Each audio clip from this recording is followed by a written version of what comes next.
السلام علیکم. آپ سن رہے ہیں اپنا ریڈیو نیو یارک اور دیکھ رہے ہیں اپنا ٹی وی نیو یارک. 14 اگست کے حوالے سے خصوصی پروگرام جن میں شامل ہیں عالیہ سارین، شیف سونیا اور آپ کی میزبان زوبی علی. سامعین، پاکستان 14 اگست 1947 کو وجود میں آیا.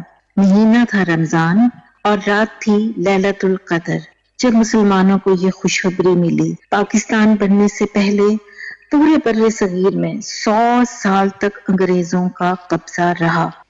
انگریزوں کے قبضے سے پہلے مسلمانوں پر بر صغیر پر مسلمانوں کی حکومت. انگریزوں سے آزادی حاصل کرنے کے لیے مسلمان مسلسل کوشش کرتے رہے اور اللہ تعالیٰ نے اس کا پھل بھی دیا اور بہت سے قربانیاں دینے کے بعد آخر کار پاکستان بن گیا. اس دن بر صغیر کے مسلمان انگریزوں کی غلامی سے آزاد ہو گئے اور اپنا ایک الگ ملک حاصل کرنے میں کامیاب ہو گئے. یوم آزادی کے موقع پر سارے ملک میں جشن کا سماں ہوتا ہے. سرکاری اور نجی عمارتوں پر قومی پرچم لہرائے جاتے ہیں، چراغاں کیا جاتا ہے، مساجد میں خصوصی دعائیں ہوتی ہیں. اب ہم تھوڑا سا پھر دوبارہ پس منظر میں چلتے ہیں کہ قائد اعظم نے قیام پاکستان کی تحریک کے دوران مسلم لیگ کے جھنڈے تلے جمع شدہ مسلمانوں کے درمیان اتحاد اور یکجہتی قائم رکھ کر ہی پاکستان قائم کیا تھا.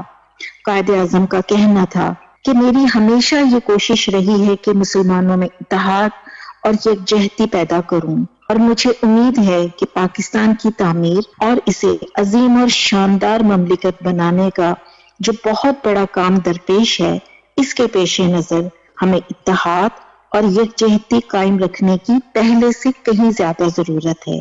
ہم مسلمانوں کا ایمان ہے کہ اللہ ایک ہے، رسول ایک ہے، قرآن مجید ایک ہے، اس لیے ہمیں ایک ملت بن کر متحد رہنا چاہیے. لیکن ہم قائد اعظم کی یہ تلقین بھول گئے اور عہد سے بد عہدی شروع کر دی. اس بارے میں سونیا آپ کیا کہتی ہیں؟ جی السلام علیکم. پہلے تو سب کو سننے والوں کو جی کیسے آپ سب ٹھیک ٹھاک؟ ہاں بالکل. جی یہی کہوں گی جیسے آپ کہہ رہی تھی ابھی کہ انہوں نے اتنی قربانی دی، اس کے باوجود ہماری جو ہے نا یہ پاکستان ملا. آج پاکستان کا دیکھیں ٹکڑا ٹکڑا ہو گیا ہے تو بڑا دکھ، بہت افسوس ہوتا ہے. پہلے کی جو ہے نا جو چیزیں ہیں، جیسے قائد اعظم نے قربانی کی، اتنی جنگیں لڑی، اس کے بعد ہمارے وجود میں یہ پاکستان آیا. پاکستان کی جو ہے نا اب وہ چیز یہ غدار لوگ بھر گئے، اپنے ہی ملک میں اپنے ہی غداری کر رہے ہیں. کیا بول سکتے ہیں انہیں نا. تو بس اللہ سے یہی دعا کرتے ہیں کہ اللہ پاک قائد اعظم کی محنت کو رائگاں نہ کرے اور ہمیں جو ہے نا اس ملک کے لیے جو ہے نا سچا اور اچھا انسان بنائے ہمیں بھی، اور ہمارے ملک کی جو وزیر اعظم ہیں ان کو بھی ہدایت دے اللہ پاک کی، وہ بھی کچھ سوچیں اس ملک کے لیے. اور کہنے کو تو ہم سب یہی کہہ رہے ہوتے ہیں کہ سب اپنے ملک کے لیے خدمت کرتے ہیں، ہم اپنے ملک کے بارے میں سوچتے ہیں. ہاں سوچتے ہیں، اپنی جیب کے بارے میں سوچتے ہیں نا، ملک کے بارے میں نہیں سوچتے. اگر یہ ملک کے بارے میں سوچے نا تو آج یہ اتنا حسین ملک بن جائے پہلے سے بھی زیادہ.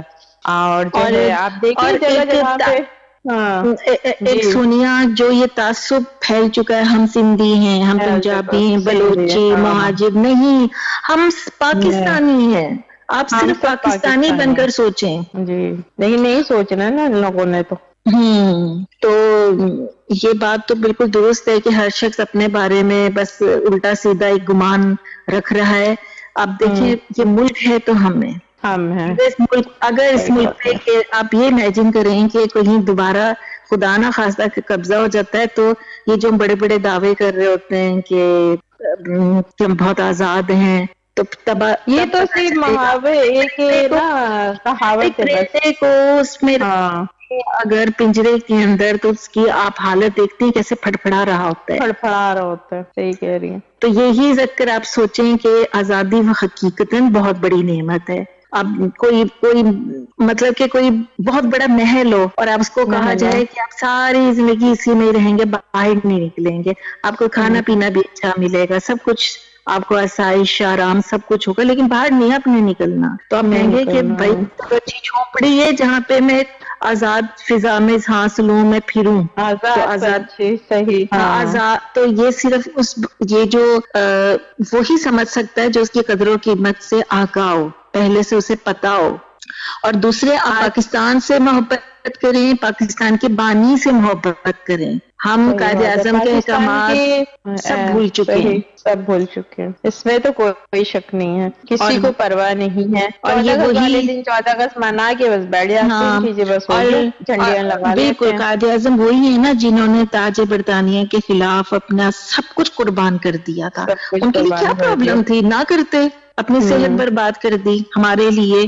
وہ ہے نا وطن کے دشمن کا ہر وار ناکام رہے گا، میرے وطن کا نام تا قیامت قائم رہے گا. اور میں اس پر بلیو کرتی ہوں. بالکل کرتی ہوں. لیکن سب کو کون سمجھے، آج کل کی نئی نسل تو وہ تو بالکل نہیں ہے، ان کو ان چیزوں کی پرواہ. بس جھنڈیاں لگا دیتے ہیں، گاڑیوں میں جھنڈے لگا کے اور جو ہے سانگ لگا کے گھوم رہے ہوتے، ایک نفل تک نہیں پڑھتے. دیکھیں نفل تو چلے، وہ تو ایک اپنی انڈیویجلی ایک عبادت ہے، خالی صرف نفل پڑھنے بھی کچھ نہیں ہوگا.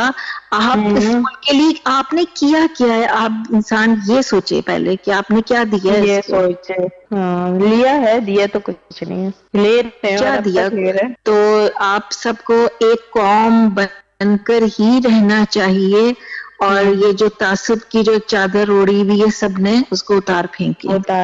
صحیح کہہ رہی ہیں. سب سے پہلے تو کس کو سوچنا چاہیے، پہلے آپ یہ بتائیں مجھے، جب ایک گھر میں سب سے پہلے کون سوچتا ہے اپنے ماں باپ، اپنے بچوں کے لیے ان کے ماں باپ سوچتے ہیں نا، تو ان کے پیرنٹس سوچتے ہیں کہ ان کے لیے کیا لائف ہونی چاہیے، اس کے لیے کیا ہونا چاہیے، اچھا سے اچھا، بہتر سے بہتر، تعلیم کے بارے میں اس کی ہر چیز. اسی طرح ہمارے پاکستان کے لیے، ہمارے ملک کے لیے جو رہنما ہے کون ہے، کن کو سوچنا چاہیے یہ چیزیں سب سے پہلے. لیکن ہم ایک دوسرے پہ کیوں ڈالتے ہیں؟ ہم اپنے پہلا آغاز ہی کہہ دیتے ہیں کہ اس کو سوچنا چاہیے، اس کو سوچنا چاہیے. اور باقی جو یہ بات کہی ہے کہ صرف جھنڈیاں لگانے کا نام 14 اگست نہیں ہے، لیکن بہرحال ایک جشن ہے، ایک تہوار کے طور پہ مناتے ہیں، اچھا لگتا ہے. بالکل جشن ہے. اور میں جب چھوٹی تھی تو مطلب میرے بس یہ ہوتا تھا کہ صبح جھنڈا لگانا ہے ہمیں اپنے گھر کی چھت پہ. میں بھی چڑھ کے لگا لیتی تھی، بیچ میں ایک جھنڈا لگا کے نا بڑا سا، اس کی جو لکڑی ہوتی تھی بڑی والی، کیا کہتے تھے اس کو، بانس بھی کہتے تھے، اور لگاتے تھے چھوٹی چھوٹی جھنڈیوں میں نا.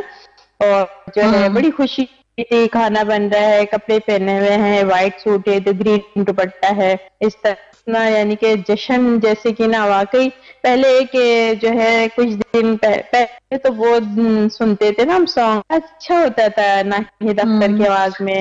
جی بالکل. ایک سانگ سے یاد آیا تو ہم ایک زبردست سا ایک اچھا سا آپ کو قومی نغمہ سنواتے ہیں. جی سنائیں.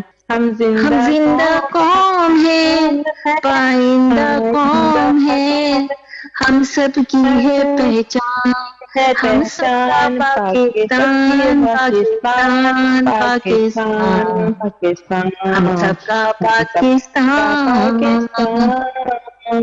کوئی بات نہیں، تھوڑی تھوڑی دیر میں گنگناتے رہیں گے. تو پھر اچھا بات ہو رہی تھی قربانی کی، کہ آج ابھی جو آپ نے بات کی تھی کہ آج کل کی نئی نسل کو اس کا مفہوم بھی نہیں پتا، کہ وہ آپ صرف امیجن کریں کہ تقسیم ہند ہو رہی ہے اور فسادات پھیلے ہوئے ہیں، اور عزت دار گھرانوں کی لڑکیاں در بدر ہو رہی ہیں، ان کی عزتیں نیلام ہو رہی ہیں، ان کو کاٹا، بچوں کو نیزے مارے جا رہے ہیں، کاٹا جا رہا ہے، دھاوے بولے جا رہے ہیں، ایک طرف آگ لگی ہوئی ہے. تو کس ٹوٹے پھوٹے یہ لوگ آئے ہوں گے، یہ صرف امیجن بندہ کرے کہ کس طرح یہ لوگ سنا ہے کہ پوری ریل گاڑیوں میں بالکل ان کو مار دیا جاتا تھا، اور لاشیں بکھری، ہر طرف لاشیں بکھری ہوتی تھی، اور انہوں نے کس طرح سروائیو کیا ہوگا. اب اگر میں اپنی فیملی، اگر میں اپنے ننھیال کی بات کروں تو وہ لوگ بتاتے ہیں کہ ہماری فیملی میں سے تو مرد آلموسٹ مار دیے تھے کہ صرف عورتیں بچی تھیں. تو اب سوچیں کہ جن گھرانوں کے مرد، جب گھرانوں کے مرد ہی جب چلے جائیں تو انہوں نے کس طرح سروائیو کیا ہوگا، کس طرح انہوں نے اپنے آپ کو متحد کر کے لوگوں نے اپنی زندگیوں کا آغاز کیا ہوگا. کتنا مشکل ٹائم تھا وہ، بہت مشکل. اچھا پہلے کی جو تھی نا، یہ جو جب پاکستان آزاد ہوا، جب یہ جنگیں ہوئی، تو اس وقت کی جو لیڈیز ہوتی تھی نا، خاتون کو کم